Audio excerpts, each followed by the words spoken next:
armed only with his shepherd's staff and sling. David started across the valley to fight Goliath, the giant. He picked up 5 smooth stones from a stream and put them into his shepherd's bag. David then advanced toward Goliath, who sneered at the youngster coming towards him.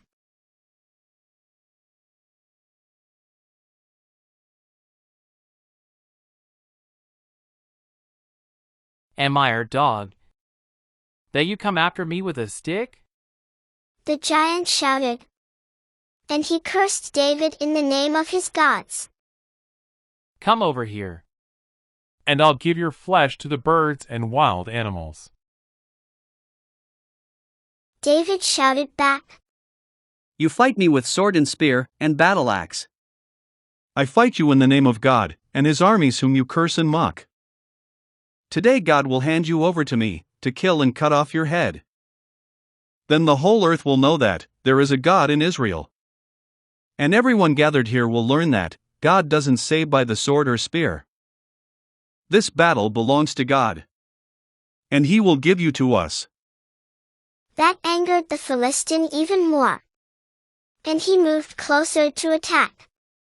David began to swirl his sling, round and round, faster and faster. Then he released a stone toward Goliath. It hit Goliath hard in the forehead.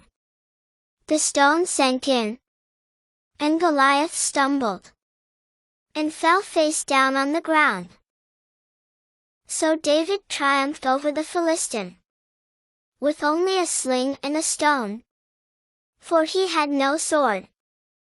Then David ran over and pulled Goliath's sword from its sheath. David used it to kill him and cut off his head. Oops! Goliath fell face down on the ground, not backwards. When the Philistines saw that their great champion was dead, they scattered, running for their lives. The Israelite army were up on their feet, shouting in victory. They chased the Philistines all the way to the outskirts of Gath and the gates of Ekron. Wounded Philistines were strewn along the Shaaraim road. After chasing the Philistines, the Israelites came back and looted their camp. David returned to Jerusalem as a hero. Saul asked David, Young man, whose son are you? I'm the son of your servant Jesse from Bethlehem, said David. Little did King Saul know that one day, this young man who trusted in God would become the next king of Israel.